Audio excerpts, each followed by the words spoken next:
Hello guys, मैं हूं प्रेम। चलिए स्टार्ट करते हैं क्लास 11th की मैथ चैप्टर नंबर 1 समुच्चय का क्वेश्चन नंबर 4 पार्ट 2। इससे पहले अगर पार्ट 1 नहीं देखा है तो पार्ट 1 देखिए, फिर पार्ट 2 समझ में आएगा। तो क्वेश्चन नंबर 4 से बाकी बचे हुए क्वेश्चन अब कर रहे हैं। क्वेश्चन नंबर 4, 5, 6 ये तीनों इससे पहले के हमने पार्ट 1 में करवा चुके हैं। तो क्वेश्चन नंबर 4 क्या कहता है, निम्नलिखित समुच्चयों को समुच्चय निर्माण रूप में व्यक्त कीजिए। तो समुच्चय निर्माण क्या होता है, पहले उसमें x कॉलन x लिखा जाता है, फिर उसका गुणधर्म लिख दिया जाता है। तो इसमें फर्स्ट वाले में क्वेश्चन नंबर फर्स्ट, इसमें क्या गुणधर्म है, ये 3 का पहाड़ा है, 3 का 3, 3 दूनी 6, 3 त्रिक 9, 3 चौक 12। तो जो यहाँ पर लिखा होता है उसको यहीं पर लिखना होता है। एक तो इसको दो तरीके से लिख सकते हैं, एक शब्दों में और एक अभी बताते हैं अंकगणितीय भाषा में। पहले तो मझिला ब्रैकेट हम लगाते हैं, फिर लिखते हैं x कॉलन x। ये क्या है, अब ये लिखना है, ये एक प्राकृत 3 इंटू n, 3 के पहाड़े में ये 3 के गुणज है मतलब, तो 3 इंटू n, और n यहाँ पर क्या हो सकते हैं, n बिलोंग टू, ये बिलोंग टू का चिन्ह है, n belong to natural number, यानी ये सभी n प्राकृतिक संख्याएं हैं। और कहाँ से कहाँ तक की प्राकृतिक संख्याएं हैं, 1 से 4 तक की। 1 इज, जो हमारा n है वो 1 से बराबर, 1 से बड़ा है या बराबर है, तो 1 से हमारा n बड़ा है या बराबर है, और 4 के बराबर है या 4 से छोटा है। ये पहला क्वेश्चन रहा। तो यहाँ पर इसमें बताया गया है, यहाँ पर n की जगह पर हम 1 रख सकते हैं। ये देखो, ये बताया गया है n कहाँ से कहाँ तक होना चाहिए, 1 से लेकर 4 तक होना चाहिए। तो ये बड़े वाले निशान का मतलब है कि n बड़ा है 1 से, और 4 से 1 से बड़ा है और बराबर है, बराबर का निशान लगाया, और 4 से छोटा है, यहाँ पर ये निशान लगना चाहिए, 4 से छोटा है और बराबर है। ठीक, तो यहाँ पर देखिए 3 1 रखेंगे तो 3 कम 3, अगर 2 रखेंगे तो 3 दूनी 6, अगर 3 रखेंगे तो 3 त्रिक 9, 4 रखेंगे 3 चौक 12। ये पूरी टेबल बन चुकी है, इसको ऐसे लिखना होता है। और सेकंड पार्ट अभी आपको अच्छे से समझ में आ जाएगा इसके कुछ पार्ट करने में। तो ये क्या है, इसमें देखो कौन सा गुणधर्म नज़र आ रहा है, ये जिसे क्या कह सकते हैं, ये 2 दूनी 4 दूनी 8, यानी ये 2 के उस स्क्वायर हैं, 2 की पावर हैं। अभी इनको हम समझा रहे हैं।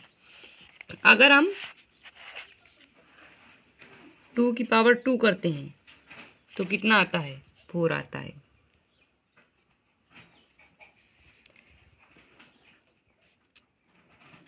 अगर 2 की पावर 3 करते हैं तो 8 आता है। 2 की पावर 4 करते हैं तो 16 आता है, और 2 की पावर 5 करते हैं तो 32 आता है। और यहाँ पर 2 की पावर 1 करते हैं तो 2 आता है।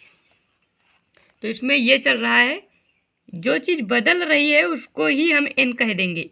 यहाँ पर देखो 2 बदल नहीं रहा है, इसको एज इट इज रख देंगे। 1 2 3 4 5 ये बदल रहे हैं और इनको हम n कह देंगे। तो यहाँ पर हम लिखते हैं x, ये तो लिखना ही है, x ये प्रदर्शित करने के लिए लिखा जाता है। x colon x is equal to 2 की पावर n, 2 की power n, n belong to natural number, यानी ये प्राकृतिक संख्याएं हैं। और कहाँ से कहाँ तक की प्राकृतिक संख्याएं हैं ये लिखना बहुत ज़रूरी है। तो 1 से लेकर 5 तक की प्राकृतिक संख्याएं देखो, 1 2 3 4 5। तो इसको कैसे लिखा जाता है, 1 से लेकर 5, n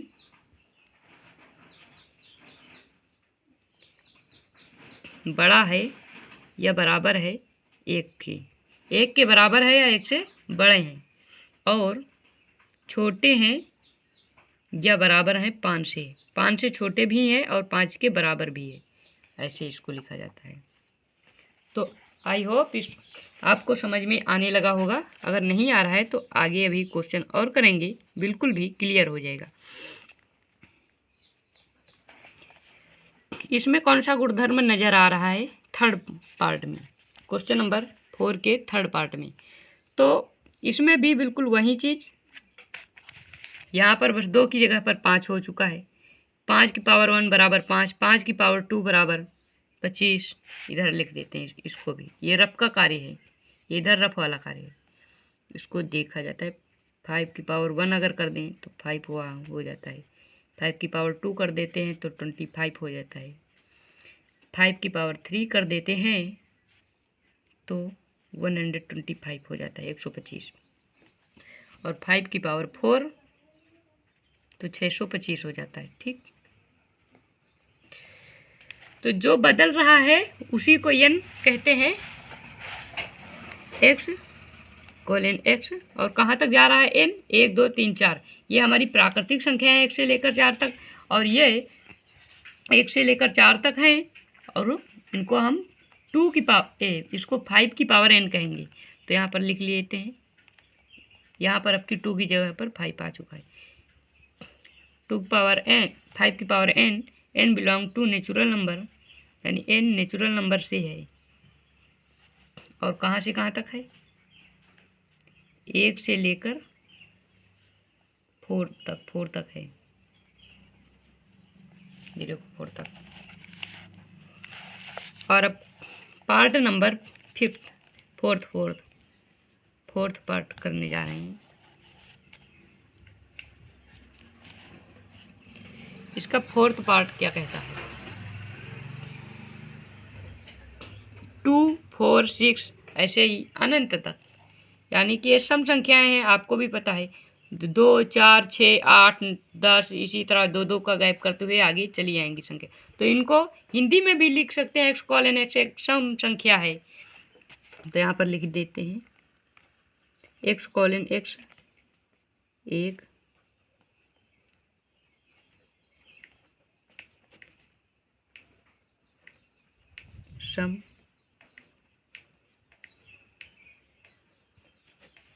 सम संख्या है।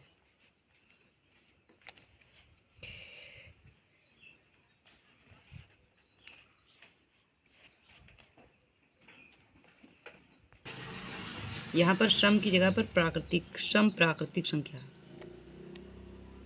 प्राकृतिक क्यों, क्योंकि ऋण भी सम संख्या होती है ना, -2 -4, तो प्राकृतिक संख्याएं इसलिए लिखेंगे कि 2 4 6 सभी धन संख्याएं। और इसमें लगा देते हैं मझला ब्रैकेट। ये 5वां पार्ट इसका हम करने जा रहे हैं, और लास्ट पार्ट। इसमें क्या दिख रहा है, 1 का स्क्वायर, 2 का स्क्वायर, 3 का स्क्वायर, 100 का स्क्वायर, यानी इसी तरह बढ़ते बढ़ते 1 2 3 4 5 6 7 8 9 10 का स्क्वायर तक यहाँ पर है। तो यहाँ पर हम क्या लिखेंगे, x कोलन x है, ये 1 का स्क्वायर, 2 का स्क्वायर, तो बदल क्या रहा है, स्क्वायर नहीं बदल रहा है और नीचे बदल रहे हैं, तो इनको हम n रख देंगे, n स्क्वायर,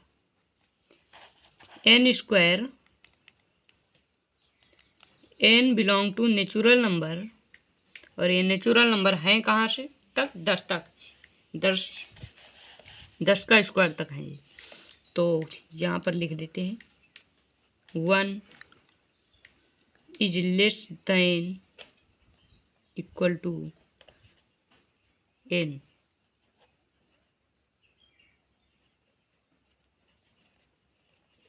यानी कि n 1 से बड़ा और बराबर है और 10 से छोटा और बराबर है। ठीक, तो अब क्वेश्चन नंबर 5वां करते हैं। तो क्वेश्चन नंबर 5वां हल करते हैं।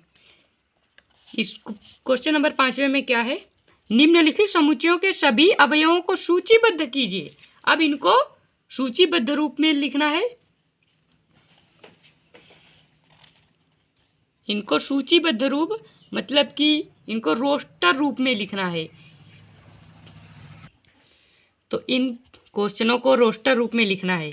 तो फर्स्ट पार्ट में क्या कहता है, x एक विषम प्राकृतिक संख्या है। तो ये आसान होते हैं। अब जो विषम प्राकृतिक संख्या है लिख दीजिए यहाँ पर a इज इक्वल टू, ए देखो लिखा है, यही लिखना होता है, इस समुच्चय का ये नाम है। तो एक विषम प्राकृतिक संख्या है। विषम प्राकृतिक संख्या कौन कौन सी होती हैं? 1, 3, 5, 7 अनंत तक, ठीक इसी तरह। और सेकंड क्वेश्चन क्या कहता है, ये जल्दी से कर देते हैं। x कॉलन x एक पूर्णांक है, माइनस के 1/2 is less then x is less then 9/2। यानी कि x जो है वो माइनस के 1/2 से बड़ा है और 9/2 से छोटा है। तो यहाँ पर लिख दो माइनस के 1/2 से बड़ा, ये पूर्णांक है, पूर्णांक में जीरो भी हमारा शामिल होता है। 0, 1, 2, इनके बीच में जो संख्याएं आती हैं वो लिखनी है। 3, 4, 4 क्यों लिखेंगे? क्योंकि 9/2 से पहले आता है 8/2 और 8/2 को जब 2 से भाग देंगे तो हो जाएगा 4। 4 और 0, 0, 1, 2, 3, 4 ये है थर्ड पार्ट। सी इसका नाम है समुच्चय का। Third part C x colon x एक पूर्णांक है, x² is less than equal to 4। x² 4 से छोटा है और बराबर भी है। तो इसको लिखते हैं, इधर आपको पहले इसको समझा देते हैं। x² is less than equal to 4, इसका क्या मतलब है? तो इसका मतलब है कि x² is equal to minus, ये 4 से छोटा भी है और बराबर भी है x²। तो यहाँ पर x का मान यहाँ पर माइनस का 2 भी हो सकता है, प्लस का 2 भी हो सकता है और 0। तो यहाँ पर 4 का वर्गमूल यहाँ पर 2 आ जाता है, वो भी प्लस माइनस का, क्योंकि एक पूर्णांक है, पूर्णांक प्लस में भी होता है और माइनस में भी, प्लस माइनस का 2।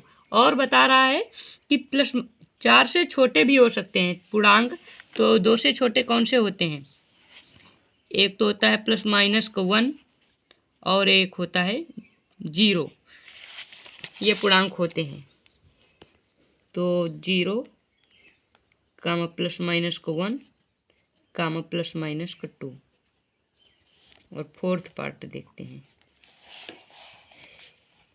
डी समुच्चय का नाम है। x कॉलन x लॉयल शब्द का एक अक्षर है, इसमें कोई भी अक्षर रिपीट नहीं करना होता है।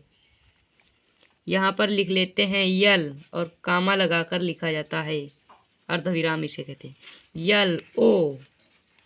LOY, कोई भी अक्षर रिपीट नहीं होना चाहिए।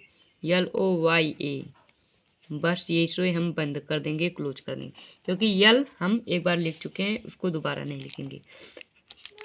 क्वेश्चन नंबर 5 का पार्ट 5वां। x कॉलन x वर्ष का एक ऐसा महीना है जिसमें 31 दिन नहीं होते हैं। ऐसे कौन कौन से महीने हैं जिनमें 31 दिन नहीं होते हैं, वो लिख दीजिए यहाँ पर। तो जून,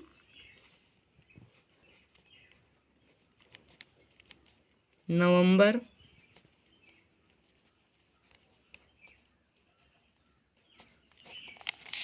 अप्रैल,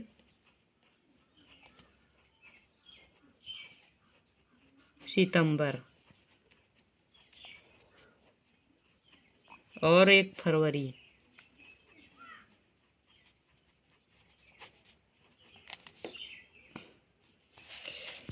अब हम छठा पार्ट करते हैं।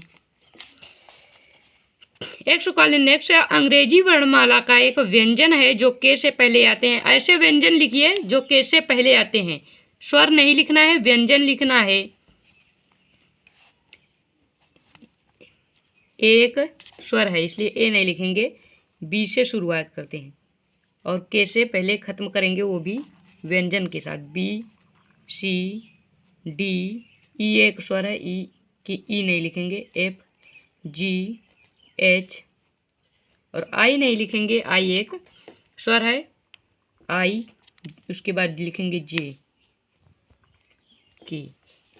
के से पहले वाले लिखने हैं, के को नहीं शामिल करना है। तो बी, सी, डी, एफ, जी, एच ये हो गए हैं। अब क्वेश्चन नंबर 6 को, इसमें क्या करना है कि बाईं ओर रोस्टर रूप में लिखित और दाईं ओर समुच्चय निर्माण रूप में वर्णित समुच्चयों का सही मिलान कीजिए। बाईं ओर, ये बाईं ओर रोस्टर रूप में लिखे हैं, दाईं ओर समुच्चय निर्माण रूप में लिखे हैं और इनका सही मिलान करना है कि कौन किससे मेल खा रहा है। तो क्वेश्चन नंबर 6 में क्या करते हैं, एक तरफ हम लिख लेते हैं फर्स्ट, सेकंड, थर्ड, फोर्थ और एक तरफ लिख लेते हैं ए, बी, सी, डी। देखते हैं कौन किससे मिलेगा।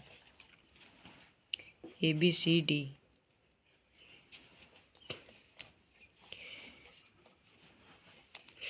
तो इसमें हम पहला देखो पढ़ रहे हैं, x कॉलन x एक अभाज्य संख्या है और 6 की भाजक है। तो अभाज्य संख्याएं ये हैं 2 और 3 जो कि 6 की भाजक भी हैं और दूसरे का पहले से मिल जाएगा। ये यहाँ पर मैथमेटिक्स लिखा है और यहाँ पर भी मैथमेटिक्स, अलग अलग अक्षरों में और कोई भी अक्षर रिपीट नहीं है। तो थर्ड का डी से मिल जाएगा और दो बचे हैं। सेकेंड, संख्या 10 से कम एक विषम प्राकृतिक संख्या। तो 10 से कम विषम प्राकृतिक संख्याएं ये हैं 1, 3, 5, 7, 9 ये सभी विषम हैं। तो फोर्थ का बी से मिल जाएगा और एक लास्ट बचा है, फर्स्ट का सी से मिल जाएगा। वो किस लिए कि एक प्राकृतिक संख्या है और 6 की भाजक है। x कॉलन x एक प्राकृतिक संख्या 6 की भाजक है। तो ये प्राकृतिक संख्याएं 1 से लेकर 6 तक और 6 की भाजक भी हैं। 1 भी 6 को भाग देते हैं, 2 भी, 3 भी और 6 भी। तो इस प्रकार हमारी प्रश्नावली 1.1 समाप्त होती है। अगर कोई भी कहीं भी कोई सवाल पूछना हो तो कमेंट के माध्यम से पूछ सकते हैं और वीडियो को ज़्यादा से ज़्यादा लाइक कीजिए, सब्सक्राइब कीजिए हमारे चैनल को प्रेम साहू एजुकेशन।